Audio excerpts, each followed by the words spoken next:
Will switch, and we'll see humid conditions going into, I forgot to do, go Saints, go Saints. All right, there you go, folks. My little dance. Lee, we should see Lee's imitation of my dance. That's bad. 86 for your high tomorrow.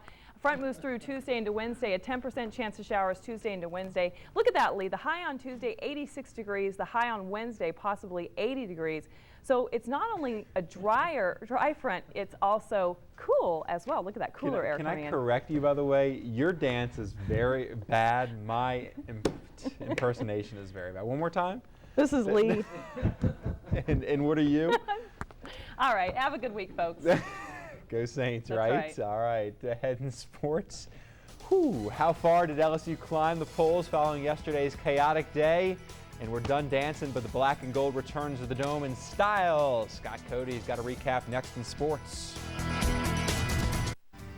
Fourth down on for the Saints. 2-2, thanks in large part to Deuce, the number 2 guy at LSU, now the number 1 guy. How Jarrett Lee plans to stay there. And Chris Paul looks to turn a gold medal into an NBA ring. All that coming up later. We begin tonight with the black and gold, who, despite being black and blue, still gave themselves a puncher's chance against the 49ers.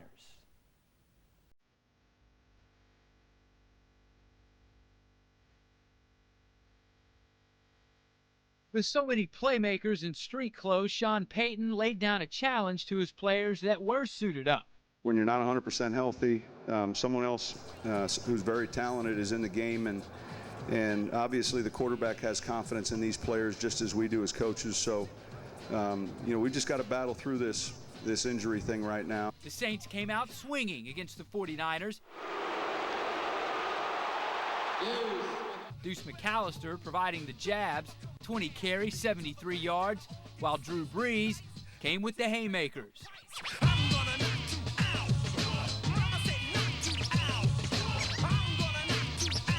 But the Saints' first punch was thrown by the defense. Little pressure now, he's in trouble, the ball's loose. That type of offense, we know they're going to hold the ball. We know they're going to give us opportunity to get sacks, and we just got to be relentless and keep going after them. So that was the key, and finishing was the key of the day, and we finished. The offense would finish off the ensuing drive with the game's first touchdown. Drew Brees to Lance Moore. The pair would hook up again for 33 yards on the Saints' next possession. We've been tested. We've got a deep group of guys that have played in this league and have made plays. With Marcus being down and David Patton not really playing much the last 2 weeks, we're definitely confident in the guys that are out there, and you got to see everybody make plays today. The knockout was helped out by another big play from Brees, this time to Robert Meacham for 47 yards and a 21-6 lead. Meacham, though, wasn't done. The birthday boy hauled in a flea flicker in the third quarter that went for 52 yards. That was my birthday catch to myself, yeah. Meacham is actually the number 1, the first guy I'm looking at on that flea flicker, but I didn't throw it to him until he became kind of the 5th progression, because it was Meacham, Devery, Meacham, Devery. Okay, I'm just going to throw it to Meacham. And I felt like, hey, I like that matchup, our big man going up against their safety, and let's throw it up and watch him make a play, and he did.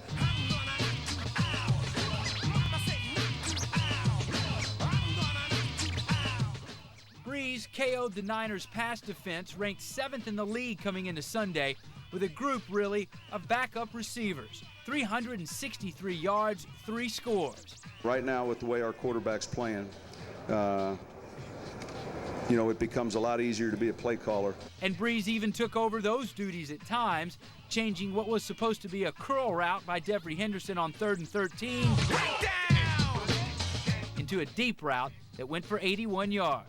I looked out there and felt like he was getting bracketed and could just run right through the bracket, and so I just gave him a go, and he just outran it, ran right through him, and made a big play. I'm still on him though, because he didn't score. I mean, he's the fastest guy on the field. How'd he get caught?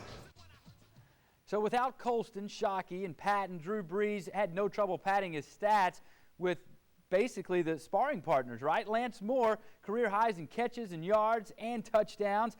Robert Meacham, 1 yard shy of the century mark. Devery Henderson, 1 catch was really all he needed. How about Billy Miller, keeping the defense honest? 3 catches, 30 yards.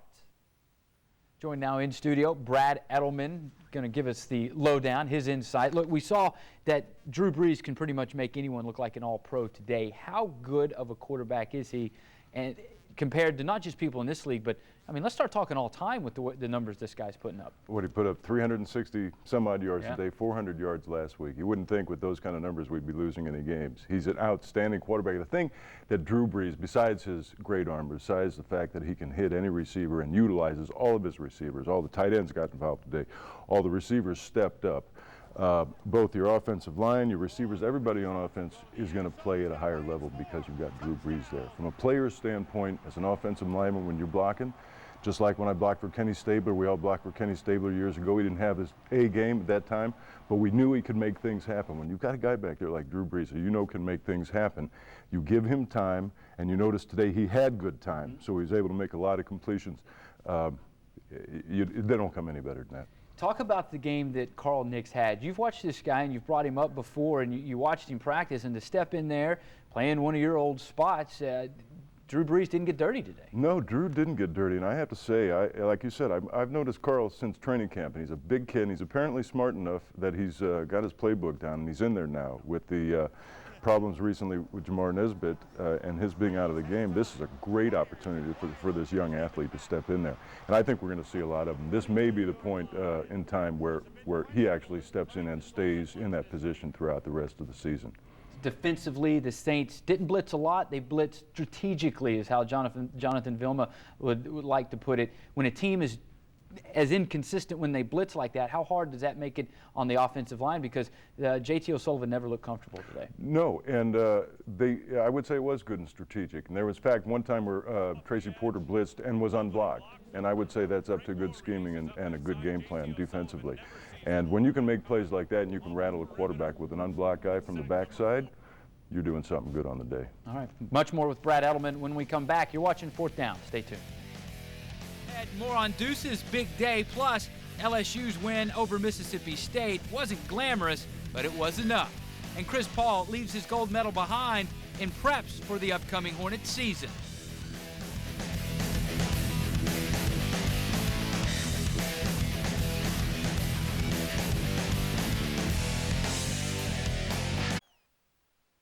You can hear the cry, deuce, deuce, second and goal from the 1-yard line. McAllister stays in there, backs offset, Deuce once more, up, over, and in! Deuce McAllister from a yard out goes airborne, and the Saints pad their lead. Welcome back in. Deuce McAllister said he had an inclination he would get some touches today, and after a very productive 20 carries and 73 yards, one would be inclined to believe he'll get plenty more. Juan Kincaid has the story.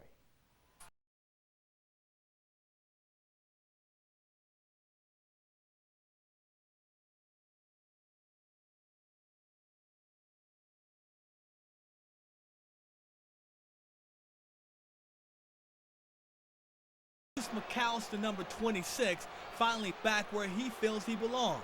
And you won't hear any objection from Saints fans. It kind of gives us a little momentum, having him in there and hearing the crowd, cheer his name. And it didn't take Sean Payton long to live up to his word that Deuce would come back. He put his big back on the field for the game's first play. It's great to see Deuce back in there. He did a nice job with his really first game with his most amount of work, and so I was pleased with the effort. For nearly a month, all Deuce McAllister's been asking for is the chance to show that he can get the job done for this football team. Well, 4 weeks into the season, and Sean Payton finally gave him his opportunity to the tune of 21 touches, 20 of them coming by way of a handoff. You just want to be involved. I mean, we had a lot of guys down as far as you got Colston down, you got Shockey down, so we don't have our full complement of players, but, we just wanted to get W's. So if that's the load that I'm going to have to carry every week, then so be it.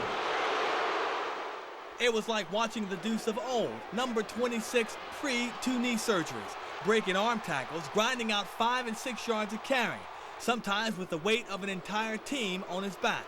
I just try to keep moving, I'm a big guy, so if you don't hit me kind of low, we're going to get some push. Recently, it's been his ability to give that push that's been questioned. Deuce doesn't have the speed that he once had, but he showed us today that the power remains, and his drive to succeed never left. there's always those doubts, and so emotionally, you're fighting through a lot. And so when you have the opportunity to go out and actually put together a performance like he did today, I just so satisfying for him. And a hard day's work finally brought him sweet satisfaction in the fourth quarter, with Deuce taking flight for his first touchdown since Christmas Eve of 2006. Still have a little bit left in him. A little bounce. That's it. We still got a little bit.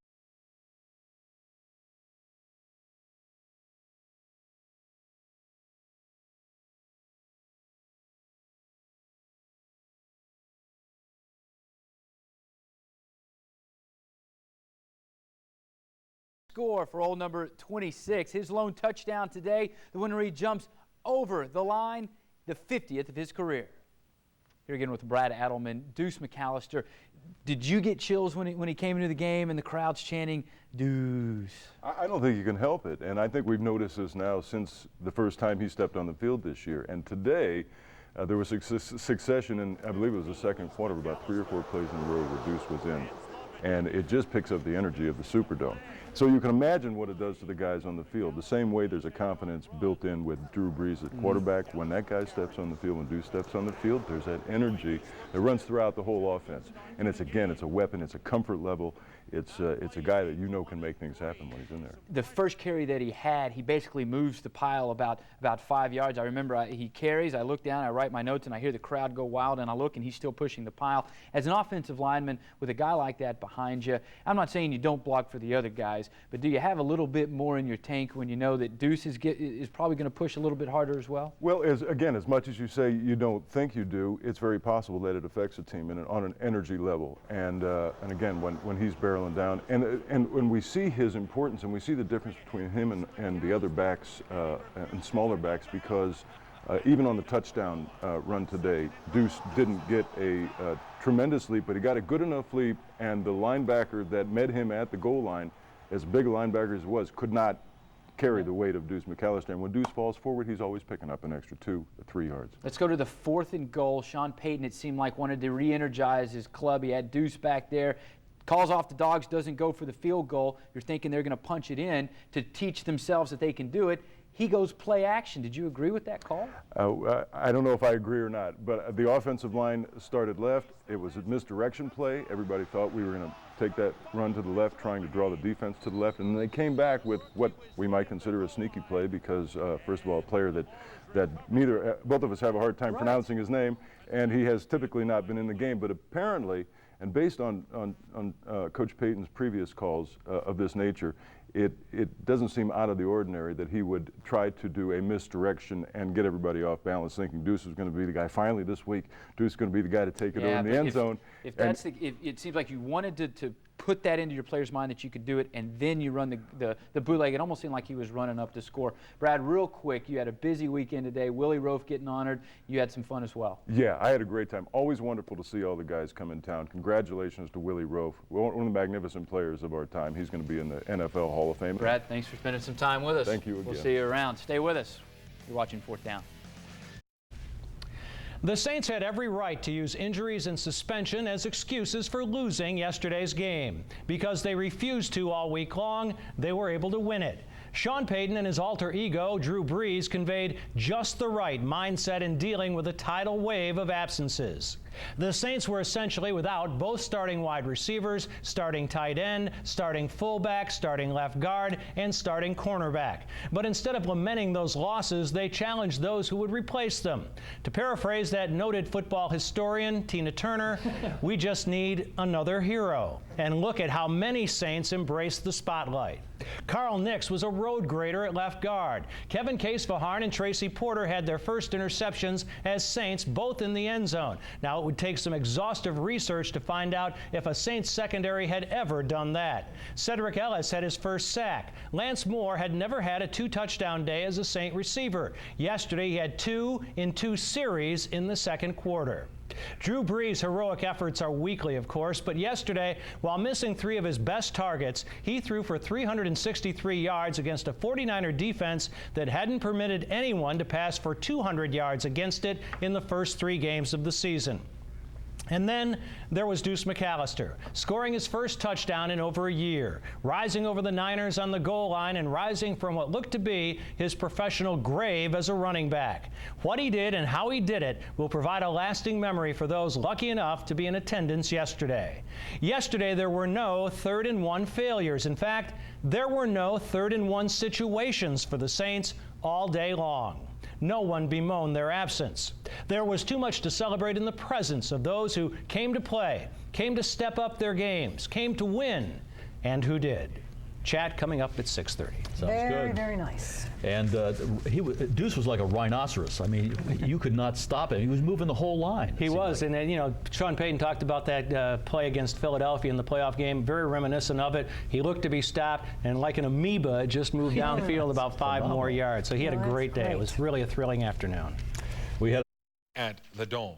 Well, last week the Saints were a train wreck. This week they are again headed to the playoffs. Whether you agree with Sean Payton's coaching decisions or not, you must agree he is absolutely correct on this assertion. In the NFL, 1 week it's chaos, the next week it's a carnival. And this week in New Orleans, after a 14-point win that featured 20 carries from Deuce, the citizenry is pleased. Next week, who knows? Sunday against Washington, the Dallas Cowboys came unglued, just like they do every year in the playoffs. The Redskins' rookie head coach Jim Zorn was supposedly overmatched in his team's opener against the Giants. 3 weeks later, he is now a Coach of the Year candidate.